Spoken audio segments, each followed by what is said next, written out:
వాళ్ళు కూడా కొంచెం కనువిప్పు కలగాల్సిన అవసరం కూడా ఉంది. యా సార్, అమరవీరుల పైన అసహ్యుతాలు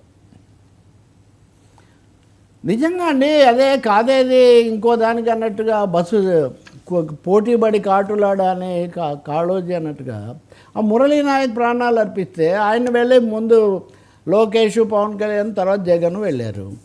ఎప్పుడు వెళ్ళారు, ఏం చేశారు, ఎలా మాట్లాడారు అది అందరూ చూశారు. ఆ ఉద్వేగము, వాళ్ళ పట్ల సానుభూతి, వాళ్ళకు కొంత సహాయం చేయడం ఇవన్నీ. కానీ వాళ్ళు ఎలా పరామర్శించారు? వాటిని ట్రోల్స్, వాటి మీద బొమ్మలు, వాటి మీద బూతులు, వీళ్ళు తప్పు అంటే వాళ్ళు తప్పు. ఇది ఎంత అసహ్యకరమైన పరిస్థితి కదా వర్మ. ఇందులో ఎవరు ఒకటి ఎక్కువ ఎవరు నేను ఆ పరీక్షలోకి పోవడం లేదు, ఆ చెలియ పరీక్షలోకి. అసలు ఒక అమరుణ్ణి, దేశంలో ఉన్న ఉద్విగ్న వాతావరణంలో ఒక అమరుణ్ణి పరామర్శించడానికి రాష్ట్ర స్థాయిలో పాలన చేసిన ప్రస్తుత పాలకులు వెళ్తే దాన్ని కూడా ఈ బూత్ పంచాయతీలకు దిగజార్చాల్సిన అవసరం ఈ రాజకీయ పార్టీలకు, వాళ్ళు పెంచి పోషిస్తున్న సోషల్ ఆర్మీలకు ఏం పట్టిందని నేను అడుగుతున్నా.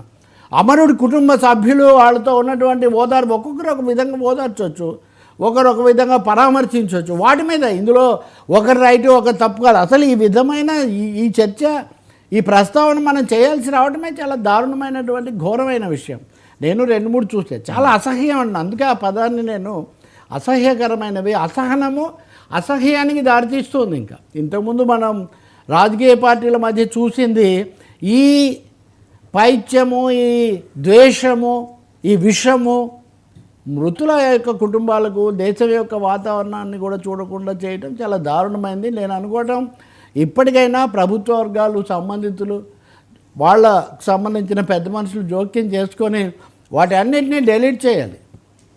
అది ఏమాత్రం వివాదంగా, వికృతంగా ఒకరినొకరు తిట్టుకోవడానికి ఈ సందర్భాన్ని సాధనంగా చేసుకునే పరిస్థితి పోవాల్సిన అవసరం చాలా ఉంది. ఇంక ఇందులో కుడి ఎడమ, ముందు వెనక, ముందు వాళ్ళు అన్నారు, ముందు వీళ్ళు అన్నారు, వాళ్ళని ఎందుకండి దీంట్లోకి లాగుతారు?